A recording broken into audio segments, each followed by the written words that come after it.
Muy buenos días, estimados estudiantes. Soy la abogada Sara Ordóñez. En este proceso de nivelación les voy a impartir lo que es la materia de la sociología del derecho.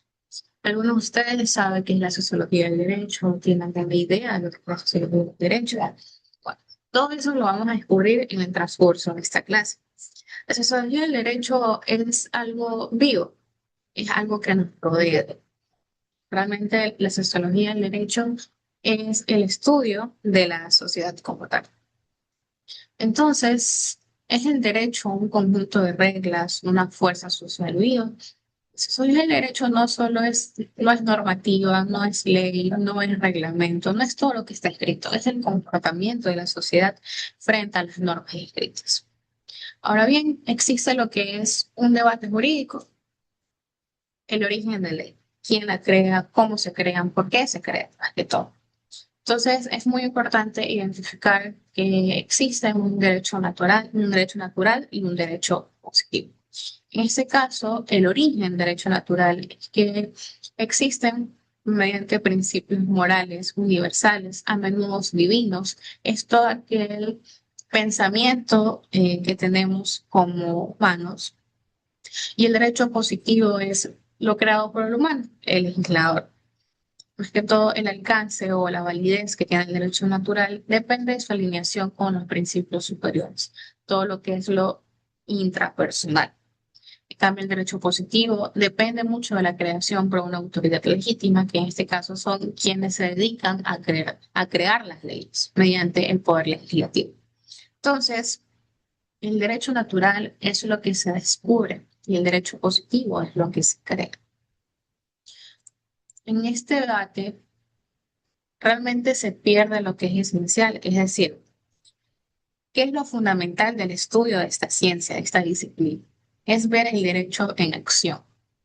Entonces, vemos el derecho como un fenómeno social. ¿Por qué un fenómeno social? Porque, a ver, el fenómeno social es algo que nosotros podemos ver, que podemos identificar, que tiene sus causas y sus consecuencias bien, en parte graves, que debemos ir analizándolo poco a poco en el transcurso de esta materia, que es lo que realmente es necesario y fundamental. Y en este caso es el estudio de la sociología del derecho, que es la disciplina científica que intenta explicar las causas y los efectos de las normas jurídicas dentro de la sociedad.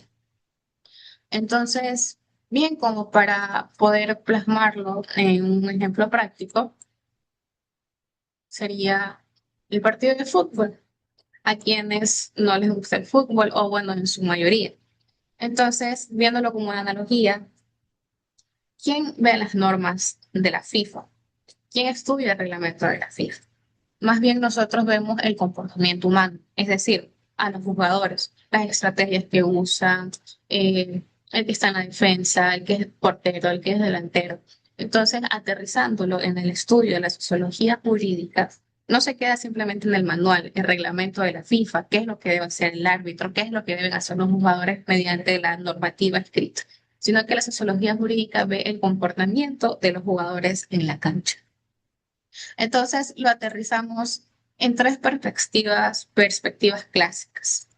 Yo lo aterricé en términos como el pegamento, el arma o el motor. ¿Por qué? Hay tres pensadores clásicos de la sociología jurídica, en este caso Emily Durkheim. Emily Durkheim ve la sociología jurídica como un pegamento social. ¿Por qué? Porque él piensa que es lo que nos mantiene unidos como sociedad. Y Durkheim notó algo muy interesante. Él identificó que la sociología jurídica es una solidaridad social. Existe para él, en su pensamiento, la solidaridad mecánica y la solidaridad orgánica. La mecánica ve el derecho como algo represivo, como un castigo. No sé si alguien ha escuchado que lo que le pasa al uno pagan todos. Entonces, por justos pagan pecadores, por pecadores pagan justos. Y la solidaridad orgánica es lo que es el derecho restitutivo, todo lo que busca reparar los daños, restaurar el equilibrio para que todo del sistema pueda seguir funcionando en armonía. ¿Qué es lo que se podría decir que existe en la actualidad? La solidaridad orgánica, que busca formas de restituir los daños. Ahora bien, tenemos otro pensador de la sociología jurídica que es Karl Marx. Para él, la solidaridad jurídica es un arma, un instrumento de poder. Para él existe lo que es el pensamiento de que todo está en manos, el poder está en manos de los que tienen una alta sociedad, por así decirlo. Para él es el análisis del derecho lo que examina la relación de las estructuras sociales, las económicas y las políticas. Él tiene un pensamiento, un lema que es: vuestro derecho no es más que la voluntad de vuestra clase erigida en ley. Es decir, no solo basta con la voluntad del cumplimiento del derecho, sino que en el pensamiento de él también se basa por las estructuras sociales dentro de la sociedad. Otro pensador que tenemos es Max Weber. Para él, la sociología jurídica es un motor, es el motor racional, es una superestructura que se compone con la ley, el Estado y la cultura. Para él existe el racionalismo formal y material del derecho. Entonces, él realmente creía que la sociología jurídica se basaba en normas abstractas y sistemáticas. Él es un pensador bien metódico que creó lo que es este cuadro, la parte irracional, racional y lo formal con lo material. Enfocándonos en lo racional formal, es que él piensa que existen los conceptos jurídicos abstractos, predecibles y calculables. Enfocándolo en, haciéndolo un enfoque práctico, se podría decir, por ejemplo, los jueces. Los jueces aplican todo lo que es el derecho positivo, es decir, la normativa, las leyes, los reglamentos, todo lo que tenga que ver con la aplicación de normas. A su vez, también los jueces tienen sana crítica. ¿Qué significa esto? Es la sociología que ellos tengan, la forma racional de poder tomar la decisión de dictar una sentencia. Entonces, para ir concluyendo un poco este tema, viéndonos de los libros a la realidad, que es lo que realmente importa, tenemos como incógnita es por qué importa ver el derecho como un fenómeno social. Lo vemos así porque influye bastante el comportamiento dentro de la sociedad. El derecho va muy encaminado o muy estrechamente relacionado con el comportamiento de la sociedad. Entonces, ¿qué es lo que revela la lente? ¿Qué es lo que revela toda esta investigación? Aparte del comportamiento de la sociedad, de las leyes, de la justicia, tenemos como conclusiones que existen valores y luchas de poder. Si no hubiesen existido manifestaciones, ya sean políticas o colectivas, no existirían las leyes que hoy en día existen. Por ejemplo, si no hubiese existido lo que es la manifestación para que prevalezcan los derechos de los trabajadores, de las mujeres, hoy en día no existiría el derecho positivo, que son las normas para proteger esos pensamientos, de que todos merecen tener un trato por igual.